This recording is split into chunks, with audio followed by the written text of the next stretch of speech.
আমার পয়গম্বর, আপনার পয়গম্বর, প্রিয় হাবিব, উম্মতের মায়ায়, উম্মতের চিন্তায় জাহান্নামের সামনে জমিনের মধ্যে সিজদায় পড়ে উম্মতি উম্মতি বলে আল্লাহর কাছে কান্না করতেছে।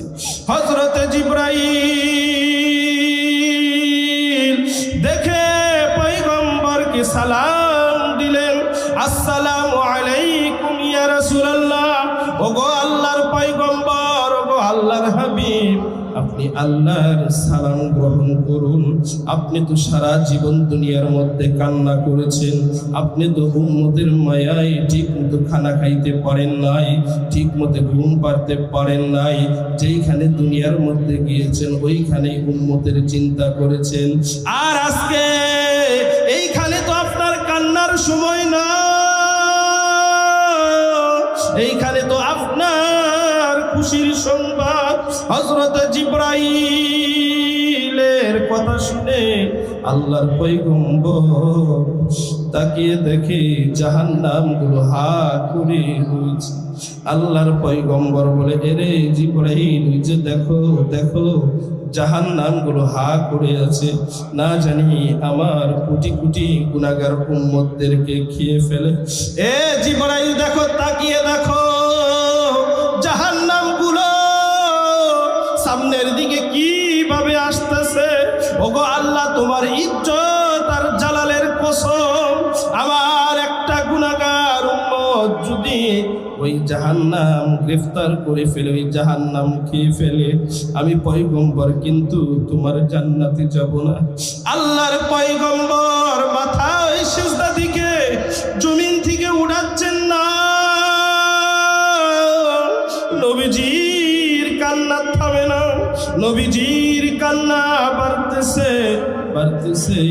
এই দিক দিয়ে জিবরাইল আল্লাহকে বলে, ওগো আল্লাহ, তোমার বন্ধু, তোমার হাবিব তো কান্না থামাইতে পারতেছি না। তোমার হাবিব বলে তার গুনাহগার উম্মত যদি জাহান্নাম ধরে ফেলে তাহলে ওই জান্নাতের মধ্যে তোমার হাবিব যাবে না। দেখেন দেখেন কেমন ভাবে কান্না করতেছি। আমার পয়গম্বর আল্লাহকে ডাক দেয়, বলে আমার গুনাহগার উম্মতকে যদি জাহান্নাম ধরে ফেলে আমি কিন্তু ওই জান্নাতে প্রবেশ করব না। জিবরাইলকে অর্ডার করলো, এরে জিবরাইল যাও যাও যাও, জান্নাতের মধ্যে দেখো একটা পাত্রের মধ্যে কিছু পানি আছে, ওই পাত্রের মধ্যে ওই পানিটা আইনা ওই জাহান্নামের মধ্যে ছেড়ে দাও।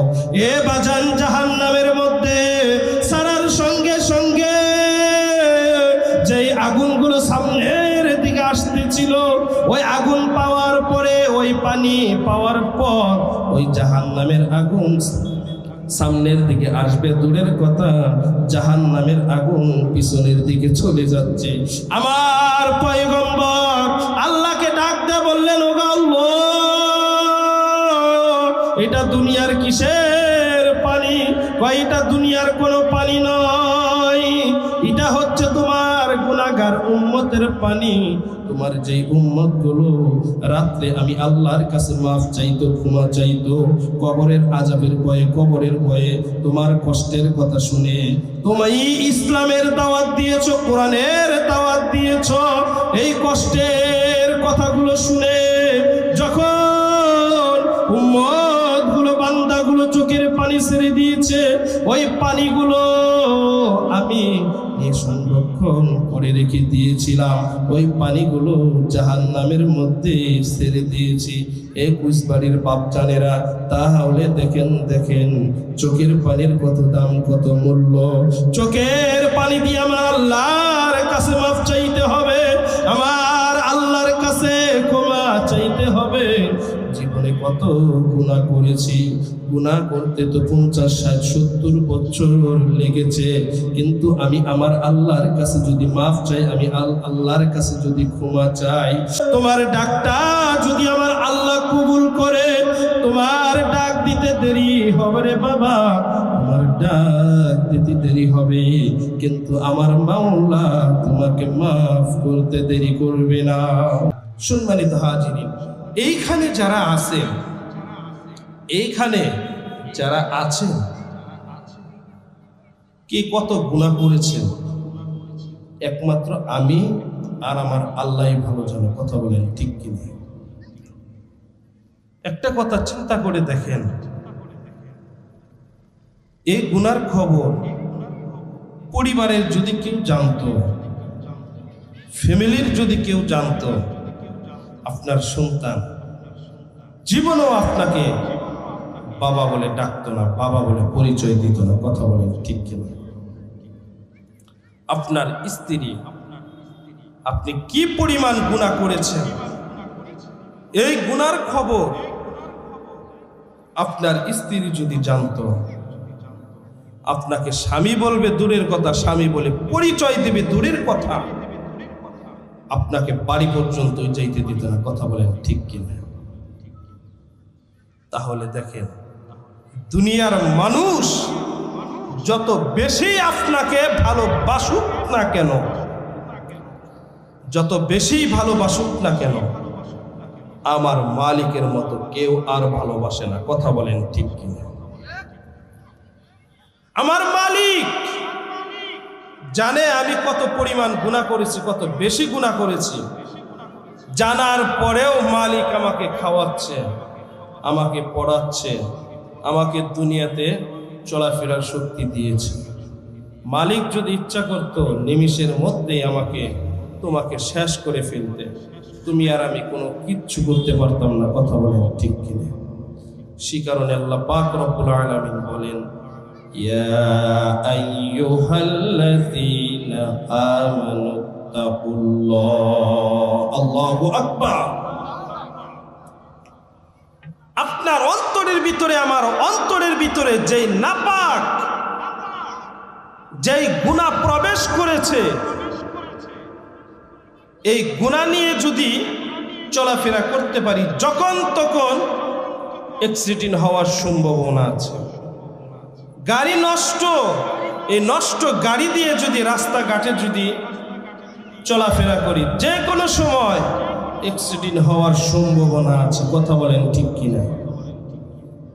আপনি জানার পরেও যদি ওই নষ্ট গাড়ি নিয়ে যদি রাস্তাঘাটে চলাফেরা করেন, তাহলে বিপদ আপনিই পড়বেন। কথা বলেন ঠিক কিনা? এই অন্তরের ভিতরে যে নাপাক, যে গুনাহ প্রবেশ করেছে, এই গুনাহকে মোচন করতে হবে, এই গুনাহকে ক্ষমা করাইতে হবে, এই গুনাহকে মাফ করাইতে হবে। কথা বলেন ঠিক কিনা? এই গুনাহটা কিভাবে মাফ করাবেন? আল্লাহ পাক রব্বুল আলামিন বলেন, কোন মানুষ গুনাহ করেছে, গুনার সঙ্গে সঙ্গে ওই মানুষ যদি আমি আল্লাহকে সরি বলে, আমি আল্লাহর কাছে মাফ চাই, আমি আল্লাহর কাছে ক্ষমা চাই, আমি সঙ্গে সঙ্গে তাদেরকে মাফ করে দিই। সুবহানাল্লাহ। চোখের পানির এত মূল্য, এত দাম। আমি খুতবার ভিতরে একটা আয়াত তেলাওয়াত করেছি। আল্লাহ পাক রব্বুল আলামিন বলেছেন যে, উদউনি আস্তাজিব লাকুম, তোমরা আমাকে ডাকো, আমি তোমাদের ডাকে সাড়া দেব। চিল্লা পড়েন সুবহানাল্লাহ। আর চোখের পানির কত দাম, কত মূল্য। ওই পাহাড়ের ভিতরে চলে যাইতেন, ওই পাহাড়ের নাম হচ্ছে তুর পাহাড়। হযরত পয়গম্বর মুসা কালিমুল্লাহ আল্লাহর সাথে বড়ই মহাব্বত ছিল, আল্লাহর সাথে বড়ই প্রেম ছিল। কথা বলেন ঠিক কিনা? রাস্তা দিয়ে তুর পাহাড়ে যাবে, এমন তো অবস্থায় হযরত মুসা আলাইহিস সালাতু ওয়াস সালাম কান্নার আওয়াজ শুনতে পাচ্ছে। ভালোভাবে তাকিয়ে দেখে এইখানে তো কোনো মানুষ নাই, এইখানে তো কোনো কিছু নাই। তাহলে মানুষের মতো এত কান্নার আওয়াজ আসতেছে কোথায় থেকে? হযরত মুসা পয়গম্বর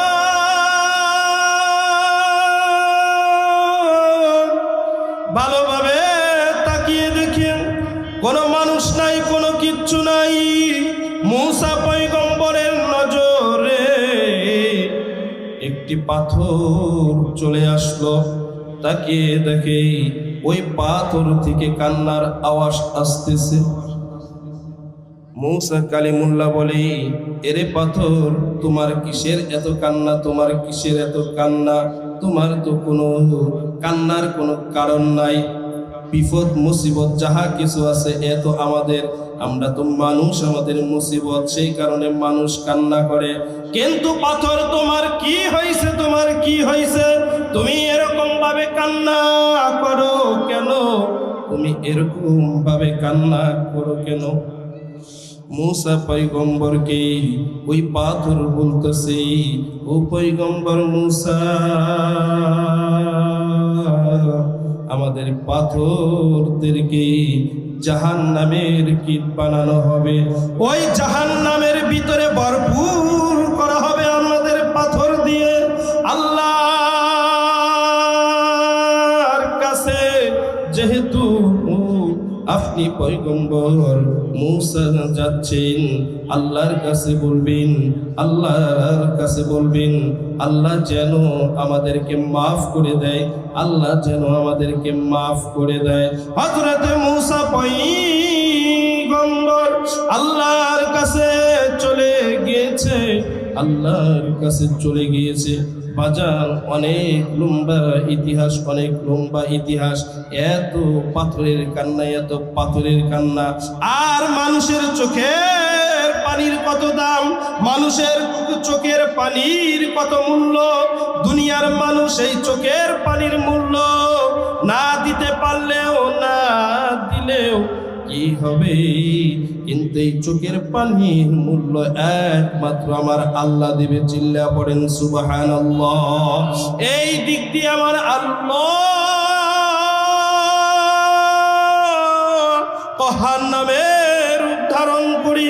ওই কুরসিউনের মধ্যে, বিচারের চেয়ারের মধ্যে যখন বসে বিচার করবি, ভালোভাবে তাকিয়ে দেখবি আল্লাহর পাশে তার বন্ধু প্রিয় হাবিব বসা নাই। ডাইনে ভাবে মজলিসের মধ্যে আমার আল্লাহ তাকিয়ে দেখবে, কোথাও নাই, কোথাও নাই। আমার হাবিব গেল কোথায়? আমার পয়গম্বর গেল কোথায়? নবী গেল কোথায়? জিব্রাইলকে বলে, রে জিব্রাইল, দেখো দেখো দেখো আমার বন্ধু আমার হাবিব কোথায় গিয়েছে। যে পর্যন্ত আমার হাবিব আমার পাশে না আসবে, যে পর্যন্ত আমার হাবিব আমার বন্ধু আমার পাশে চেয়ারে না বসবে, সে পর্যন্ত তো আমি আল্লাহ বিচার শুরু করতে পারি না। আল্লাহ পাক রব্বুল আলামিন জিব্রাইল ফেরেশতাকে আদেশ করলো, এরে জিব্রাইল যাও যাও যাও, আমার বন্ধু আমার হাবিব কোথায় গিয়েছে, কোথায় গিয়েছে দেখো, ডেকে নিয়ে আসো। আল্লাহ পাক রব্বুল আলামিনের হুকুম অনুযায়ী হযরত জিব্রাইল তালাশ করতেছে, হযরত জিব্রাইল তালাশ করতেছে। আমার পয়গম্বর, আপনার পয়গম্বর প্রিয় হাবিব উম্মতের মায়ায়, উম্মতের চিন্তায় জাহান্নামের সামনে জমিনের মধ্যে সিজদায় পড়ে উম্মতি উম্মতি বলে আল্লাহর কাছে কান্না করতেছে। হযরত জিব্রাইল দেখে পয়গম্বরকে সালাম দিলেন, আসসালামু আলাইকুম ইয়া রাসূলুল্লাহ। ওগো আল্লাহর পয়গম্বর, ওগো আল্লাহর হাবিব, আপনি আল্লাহর সালাম গ্রহণ করুন। আপনি তো সারা জীবন দুনিয়ার মধ্যে কান্না করেছেন, আপনি তো উম্মতের মায়ায় ঠিক মতো খানা খাইতে পারেন নাই, ঠিক মতো ঘুম পাড়তে পারেন নাই। যেইখানে দুনিয়ার মধ্যে গিয়েছেন ওইখানেই উম্মতের চিন্তা করেছেন। আর আজকে এইখানে তো আপনার কান্নার সময় না, এইখানে তো আপনার খুশির সংবাদ। হযরত জিব্রাইলের কথা শুনে আল্লাহর পয়গম্বর তাকিয়ে দেখে জাহান্নামগুলো হা করে রয়েছে। আল্লাহর পয়গম্বর বলে, এরে জিবরাইল, ওই যে দেখো দেখো জাহান্নামগুলো হা করে আছে, না জানি আমার কোটি কোটি গুনাহগার উম্মতদেরকে খেয়ে ফেলে। এ জিবরাইল দেখো, তাকিয়ে দেখো জাহান্নামগুলো সামনের দিকে কিভাবে আসতেছে। ওগো আল্লাহ, তোমার ইজ্জত আর জালালের কসম, আমার একটা গুনাহগার উম্মত যদি ওই জাহান্নাম গ্রেফতার করে ফেলে, ওই জাহান্নাম খেয়ে ফেলে, আমি পয়গম্বর কিন্তু তোমার জান্নাতে যাব না। আল্লাহর পয়গম্বর মাথায় সিজদা দিকে জমিন থেকে উঠাচ্ছেন না। নবীজির কান্না থামে না, নবীজির কান্না বাড়তেছে বাড়তেছে। এই দিক দিয়ে জিবরাইল আল্লাহকে বলে, ওগো আল্লাহ, তোমার বন্ধু তোমার হাবিব তো কান্না থামাইতে পারতেছি না। তোমার হাবিব বলে, তার গুনাহগার উম্মত যদি জাহান্নাম ধরে ফেলে, তাহলে ওই জাহান্নাম তাহলে ওই জান্নাতের মধ্যে তোমার হাবিব যাবে না।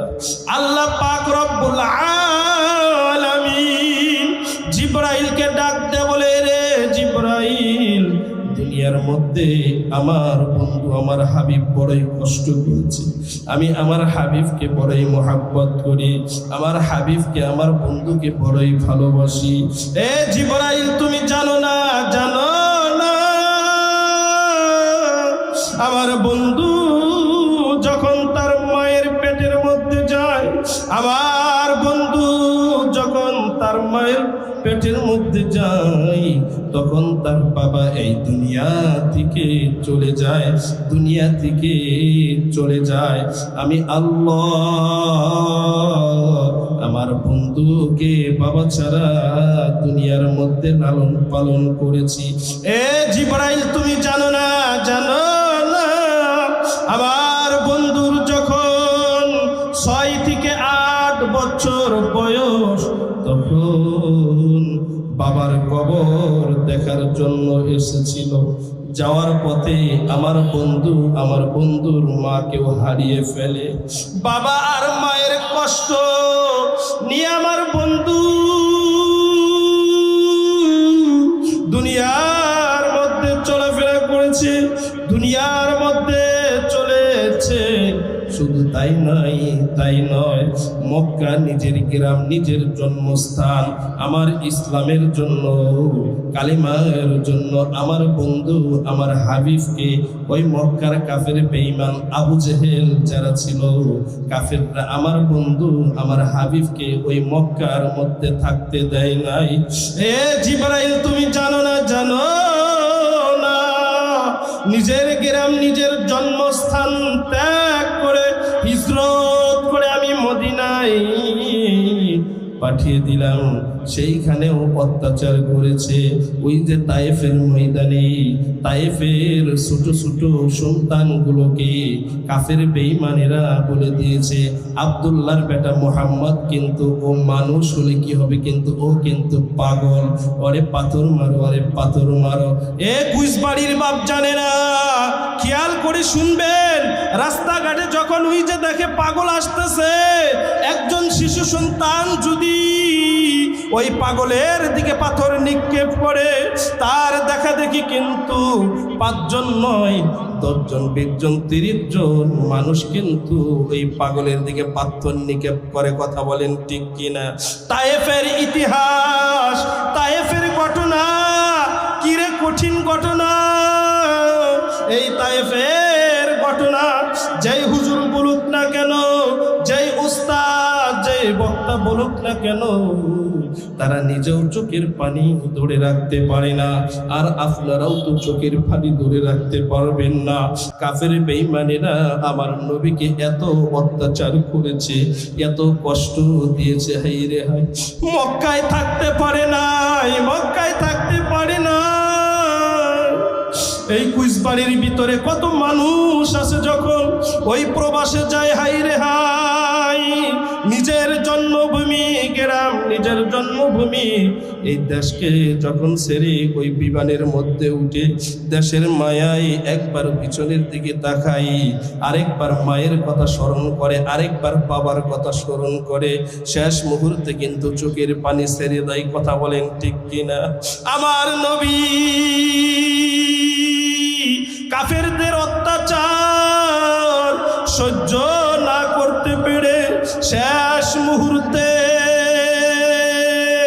আমার পয়গম্বর, আপনার পয়গম্বর চিন্তা করে বলে, এর যায় চলো চলো চলো, আমার দুধমা হালিমাতুস সাদিয়া ওই তাইফে থাকে, চলো তাইফে যাব।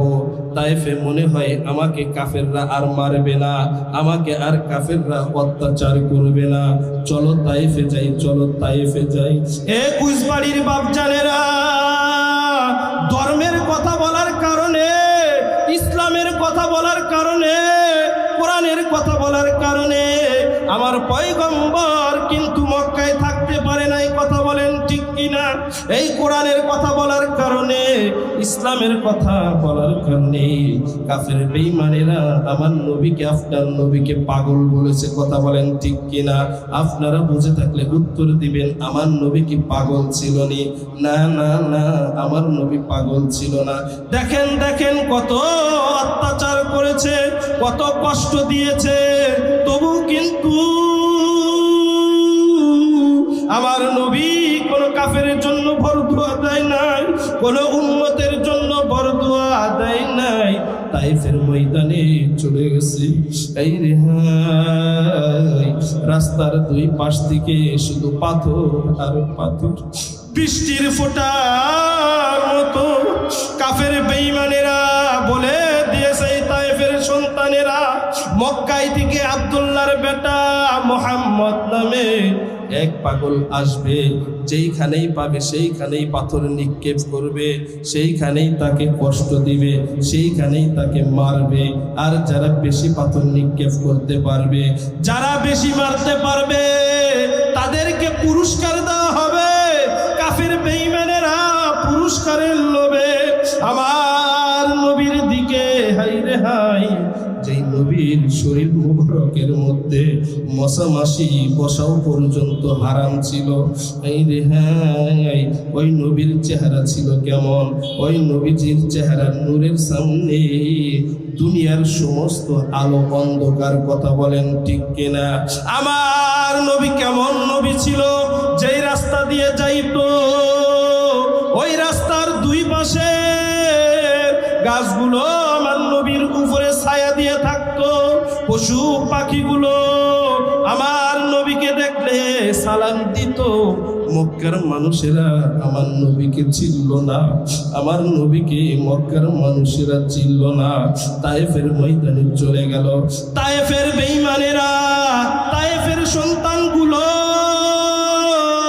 আমার নবীর দিকে যখন পাথরের উপর নিক্ষেপ করতেছিল, এমন তো অবস্থায় নবীজির পালক পুত্র হযরতে যাই তাকিয়ে দেখে নবীজির অবস্থা বেশি খারাপ করে ফেলেছে। এই বাজার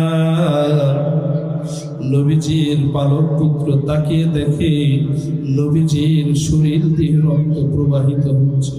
কিতাবের ভিতরে এসেছে নবীজির শরীরের মধ্যে যেই পোশাক ছিল, নবীজির পা মোবারকের মধ্যে যেই জুতা ছিল, এই রক্ত মোবারকের সাথে শরীরের সাথে পা মোবারকের সাথে কাপড় আর জুতোগুলো আটকে গিয়েছে। একবার নয়, দুইবার নয়, একাধিকবার নবীজি অজ্ঞান হয়ে গিয়েছে, জ্ঞান হারা হয়েছে। ওই জায়েদ নবীজির পালক পুত্র তায়েফের ময়দানে সন্তানদেরকে কতবার বলেছে, এরে তায়েফের মানুষেরা, আমার নবীকে আর মাইরো না, আমার নবীকে আর মাইরো না। তোমরা কি জানো না আমার নবীর মা নাই, বাবা নাই? তায়েফের মানুষগুলো তো এগুলা বুঝতো না। শেষ মুহূর্তে জিবরাইল কতবার বলেছে, ওগো পয়গম্বর, একবার আদেশ করেন, একবার শুধু অনুমতি দেন, তায়েফটা উপরের দিকে তুলে একেবারে ছেড়ে দেই, একেবারে চূর্ণ বিচূর্ণ করে দেই।